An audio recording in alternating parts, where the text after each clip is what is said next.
Protests continue throughout St. Louis more than a month after a judge acquitted a white police officer of first-degree murder in the 2011 shooting death of a black man.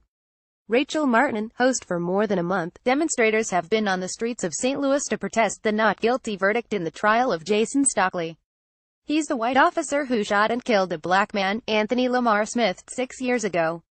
As St. Louis Public Radio's Willis Ryder Arnold reports, the city's police have come under scrutiny for tactics used to disperse crowds.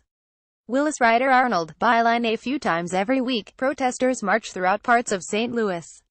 At a recent rally, they're shouting the names of black people killed by police. Soundbite of protest: unidentified protester 1. My name is Mike Brown.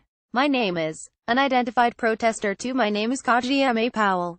Arnold. This protest is one of many held to condemn the acquittal of former St. Louis police officer Jason Stockley, who shot and killed Anthony Lamar Smith, a black man he suspected of dealing drugs in North St. Louis 6 years ago. Michelle Shaw says she's here to try and hold police accountable. Michelle Shaw: instead of literally lynching us, they're just shooting us down with guns. What's the use of tasers? What's the use of mace? What's the use of de-escalation tactics? What's the use of that if you're going to just pull your gun out and shoot somebody down? Arnold. Protests have targeted majority white areas of the city in an effort to engage people whose lives are rarely directly affected by police shootings. Demands include implementing stricter use of force policies. Yet the protesters' primary demand runs the deepest. The demands reflected in the chant, "Y'all gonna stop killing us." Soundbite of protest: unidentified protesters: y'all gonna stop killing us. Unidentified protester 3. Y'all gonna stop killing us. Unidentified protesters: y'all gonna stop killing us.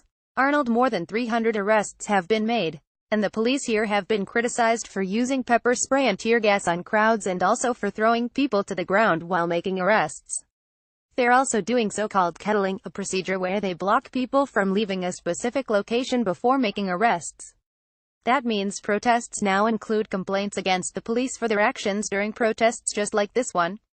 First Amendment scholar Greg Megarian finds that troubling. Arnold: because if the people can't protest against literally what the government is doing on the street in the form of law enforcement, then the First Amendment doesn't really mean much at all. Arnold. But Valerie Ems, whose husband is a police officer, calls the protests ineffectual and says she's worried they'll turn violent.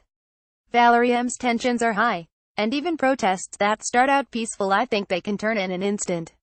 And it's tough to know what's going to happen. Arnold. Protesters also want St. Louis Mayor Lyda Krewson to step down. While the mayor's not addressing that demand, she says she's pushing for police to receive more de-escalation training. Lyda Krewson used the minimal amount of force possible. And really, we are just there to protect the protesters' First Amendment rights to protest, which is the hallmark of our democracy. Arnold. As today's protest comes to a close, activist and organizer Tori Russell compares this bit of civil disobedience to the Boston Tea Party nearly 2.5 centuries ago. Tori Russell: it's just as American as apple pie. And so if you don't like the protest, you don't love the Constitution. You damn sure don't love America. Arnold. Russell and others initially called for 100 days of action following the Stockley verdict. They now say protests will continue here indefinitely, at least until they see a measurable change to St. Louis Police Department's use of force policies.